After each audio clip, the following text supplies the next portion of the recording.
Amba, the woman Bhishma could not escape. In the vast world of Mahabharata, there are thousands of characters kings, warriors, sages, queens, villains, and heroes. Some fought war for kingdoms, some fought for power, some fought for what they felt dharma. But today, we are decoding one of the most fascinating yet painful characters in the Mahabharata. She is Amba, a woman whose pain slowly transformed her life and whose unresolved revenges followed her even beyond her death. This is not just a story about revenge, it is a story about rejection, dignity, pain, and the consequences of wound that has never allowed to heal. The lost Soyamvara of Kashi. The kingdom of Kashi prepared for a grand Soyamvara. Three royal sisters would choose their husbands before the gathered kings and warriors. They are Amba, Ambika, and Ambaliga. Amba, the eldest princess of Kashi, was known for her beauty, intelligence, and strong will. Unlike many women of her time, she has already made her choice. With King Salva, she dreamed of a future built on love, dignity, and choice. But destiny ended her life in the form of one unstoppable warrior who is Bhishma. Far away in Hastinapura, the Kuru dynasty faced a political problem. The young king Vichitravirya needed queens to continue the royal bloodline. Many kingdoms hesitated to form alliances with him since Vichitravirya was known to be physically weak and unhealthy, and finding princesses willing to marry him was becoming difficult.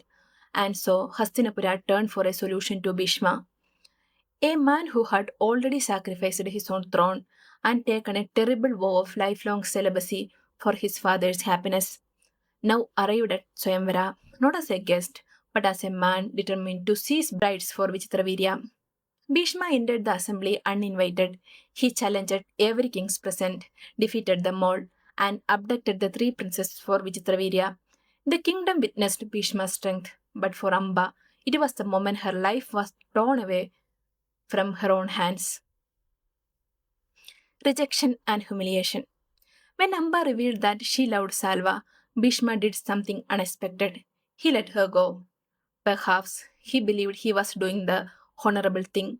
But honor is meaningless when society has already judged you. Amba went to Salva, hoping love would protect her. But Salva looked at her not with love, but with wounded pride.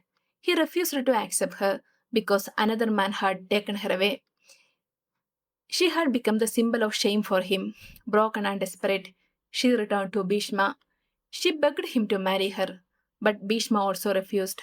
Bound by his terrible vows of celibacy, he chose his promises over her suffering. But the tragedy did not end there. Bhishma also refused to let her marry Vichitravirya, thinking Amba's heart already belonged to another man. But in that moment, Amba understood something terrifying. No one was coming to save her. The birth of revenge. Pain changes people. Some become silent, some become wiser, and some become dangerous. She stopped being a princess, stopped being a woman seeking love. She became the revenge itself. Amba no longer wanted love. She no longer desired for peace. She only wanted Bhishma to suffer. She performed severe sadhanas and prayed for the power to kill Bhishma. But destiny demanded more than one lifetime. Rebirth Sigandi. Unable to wait for fate naturally, Amba committed self immolation. She entered the fire willingly, with only one desire in her heart, that is revenge. She was reborn as Sikandi, a soul returned with unfinished pain. Years later, on the battlefield of Kurukshetra, the mighty Bhishma finally faced the consequences of the life he had shattered.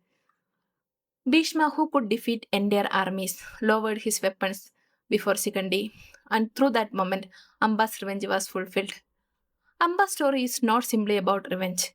It's about how pain, when left unresolved, can slowly take over a person's entire identity. Once she was soft as a morning breeze, dreaming of love, dignity, and a future of her own choosing, but pain and rejection hardened her until revenge became stronger than her desire to live.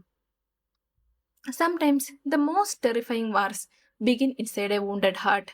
Perhaps that is why Amba's story still feels unsettling even today. Not because we are mean to celebrate her choices or condemn them completely, but because her story forces us to witness What can happen when hurt turns to obsession and when a person slowly begins to live only through their pain?